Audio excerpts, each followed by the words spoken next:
Welcome to the latest Bookworm Buzz, where we're going to go through some of the books that are in the latest edition.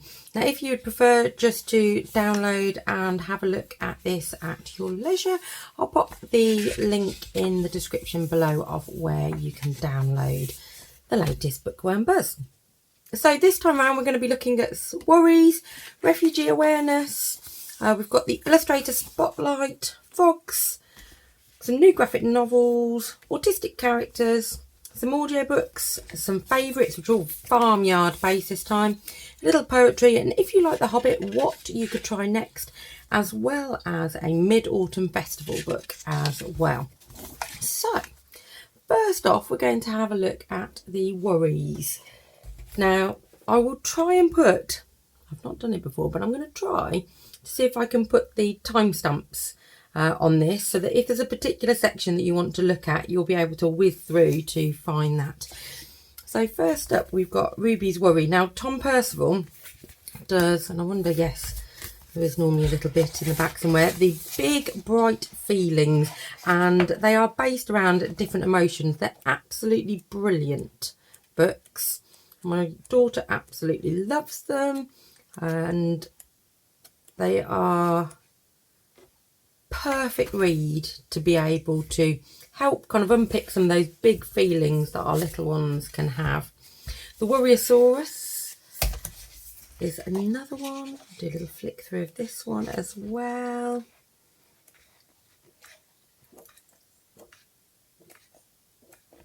And Me and My Fear.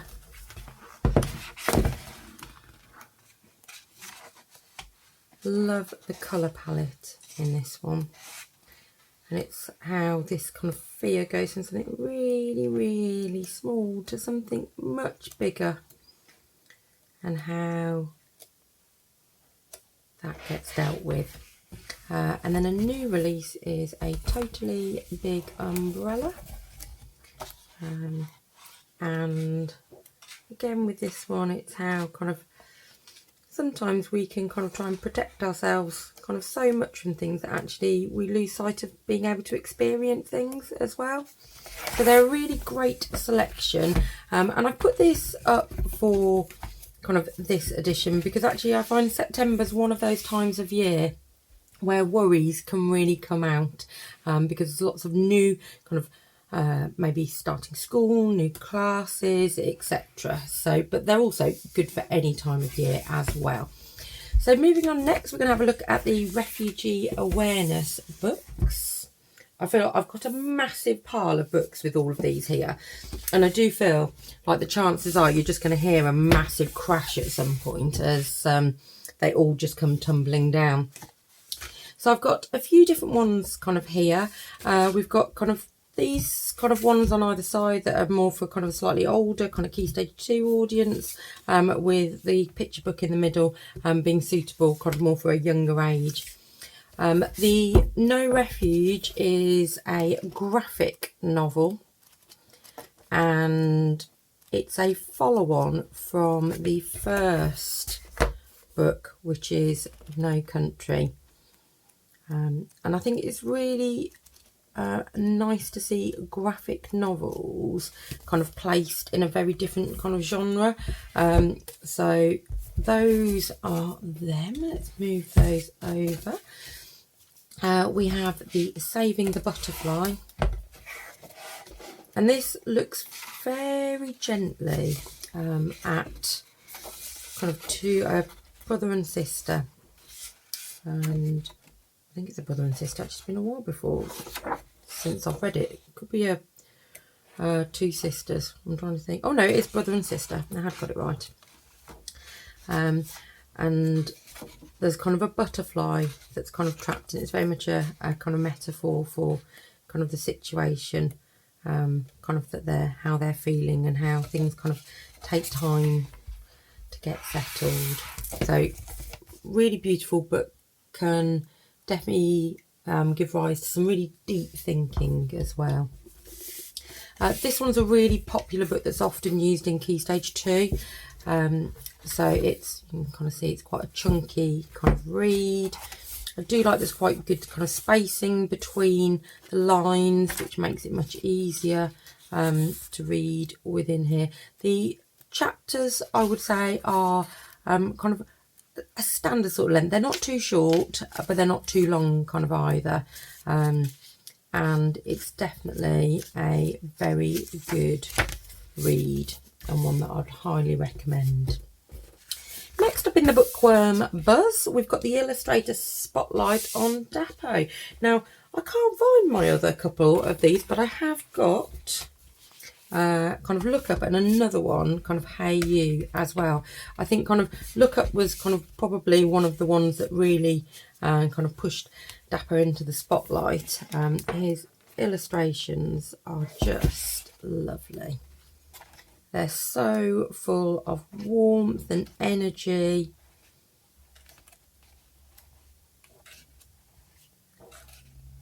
And definitely a great one to have a look kind of out for and pick up any books that you see that are with kind of his illustrations, or I believe he's actually started writing some books as well.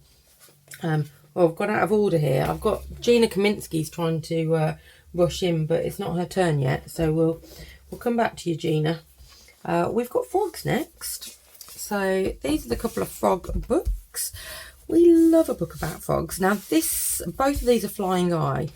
Flying Eye books do the most amazing hardcovers, and you're not going to be able to tell from it, but there's just, if you're somebody who really loves kind of that sensory feeling, there is so much texture on their hardbacks. It is just a real treat. So let's have a little peek through this one so that you can see. So it gives lots of great facts, a really good kind of level of text to illustration. And although the text is sat on kind of the illustrations, I think actually the contrast isn't too bad in this, and I think it doesn't detract from being able to kind of read that one. I do love the end papers on there as well. Now Froggy is one of my daughter's favourite graphic novels at the moment, so I'll just give you a little, I'm not going to spoil the story, but just give you an idea. It's lowercase text, nice short little speech bubbles as well, but with kind of, you can see from it, I just love the sprayed edges. It's definitely kind of a little bit meatier in the amount of pages than some of the other graphic novels that have got kind of this smaller amount kind of text. So there is those. So those are our frog ones. Still on the graphic novel theme, because we are a bit graphic novel obsessed in our house. We have these ones. I'm not going to go too much into these. If you want to find out a bit more about these, I'll link, there's a video that we've done that tells you a little bit more about these ones, but I'll just give you a very quick flick through. All of these are really for around a similar sort of age range. And oodles of fun as well. So those are those graphic novels. Moving on, it is time now for the lovely Gina Kaminsky. I do love Gina Kaminsky. So we're looking at autistic characters in these books. So this is the second book of Gina Kaminsky. The first one was Gina Kaminsky Saves the Wolf. I'll pop a link. I did a blog post review of that one, and you can also see a lot more of kind of the inside of Gina Kaminsky on another video that I will link for you. We adore Gina. A latest released for Elm Nickel is Role Model. Excuse me, you can see where I've got all my little tabs of things that I want to kind of remember kind of in here. So a nice kind of shorter kind of middle grade kind of text. This one's probably for around kind of 8 years plus. It's a really interesting one because Ariel, the main character, is autistic and her mum becomes Prime Minister, and it's about how her mum being thrown into the spotlight affects her and what people's expectations are upon her. A really, really interesting read. I would say if you've read others by Elle McNichol, so things like A Kind of Spark, those kind of books, I instantly felt a connection straight away, right from the start. Whereas I'd say for role model, and you can probably kind of tell from where my kind of little tabs are of where I've wanted to remember things, it took me probably a good third of the book before I really kind of felt like I'd actually connected with the main character more. So I'd be interested to see what kind of other people think, but it was brilliant. I absolutely loved it. I did get about, I think, 3/4 of the way through before saying to my other half, I think this might be the first Elle McNichol book that I have read and I haven't burst into tears at some point for, and I was wondering whether it was going to happen. It did happen. I did burst into tears. Her books just really, really move me, and I think it's wonderful to be able to see kind of yourself, and I suppose for me, my younger self, represented in a book. So definitely a fabulous, fabulous read. Let's move on to the next. We've got some audio kind of books on here. You can find out more details about these on the website. I'll pop a link down for those. Now, the favourites, I didn't really mean to be going kind of all farmyard, but it just kind of happened that way because we'd come across a new kind of, well, not new, it's been around a while, but one that I hadn't read before, of Animal Farm. I remember reading Animal Farm when I was much younger, and it was in a copy that I think was kind of a 1960s kind of hardbound, when they're all in just kind of one colour with like a little bit of like gold kind of written on the side of my mum's book collections. But this one is significantly illustrated throughout, and I really enjoyed reading back through this again and enjoying the wonderful illustrations as well. So if you're looking for an Animal Farm, that's one that I can highly recommend. The Gobble Gobble Moo tractor book, I don't believe it's in print anymore, so it is a case of you needing to find it if you wanted to on second-hand sites, but it is probably one of our most read books in our house from when my daughter was kind of little, and we still love to go back over it now. It is just the funniest book. You can put on all sorts of silly voices for the characters, especially the gobble gobble gobble of the turkey. But yeah, it's a wonderful book, and I can't recommend it enough. When I thought of kind of that, it made me think, so when I saw, this one, which is newly released, that's why it made me go back and think of this one. So Old MacDonald on the Move, I was really excited to read because it's by Philip, and we are huge fans of Bunnies on a Bus. If you haven't come across Bunnies on a Bus before, you definitely need to. Fabulous story, and there's like a little side story going on in the illustrations as well, so I won't spoil it, but you definitely, it's more than just your basic picture book, so absolutely love it. And Old MacDonald on the Move did not disappoint at all. This has, well, it's utterly wonderfully bonkers. It's just great. It's a kind of doing of the Old MacDonald Had a Farm, but it's very funny, and they end up moving into a hotel. So great read. You'll have loads of fun with it. Definitely an ideal one for a read aloud as well, and lots of joining in. So we move on to the back page, which I've got a poetry book that we've been enjoying. We Love Dragons. So this book, it's bilingual. So in it, not only have you got, so it's not that you've got kind of a poem written in one language and then written in another. That's not quite how it works. Like with kind of this one, the majority of this poem is in English, and then you've got little bits in Welsh. And I have to say my Welsh is I'm not really, I can do a very, very minimal amount of Welsh, but I do find sometimes the pronunciation quite challenging.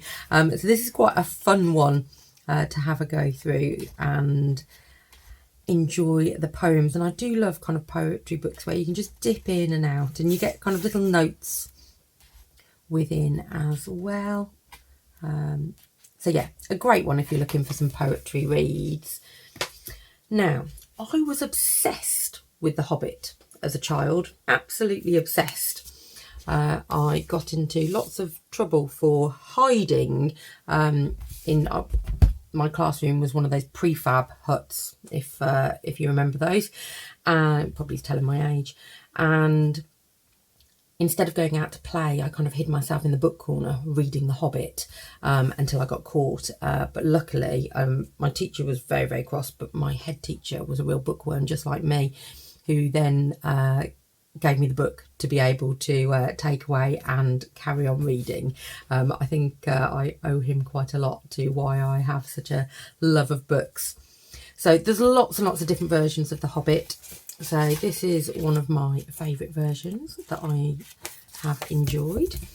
But I've just got this one because my daughter's really into graphic novels, and I don't know, I haven't actually read kind of this one yet with her. So I've read little bits out of it, and I've been really impressed with how it's turned into a graphic novel. What I want to kind of see is whether my daughter can engage with kind of the adventure story like The Hobbit within a graphic novel kind of context.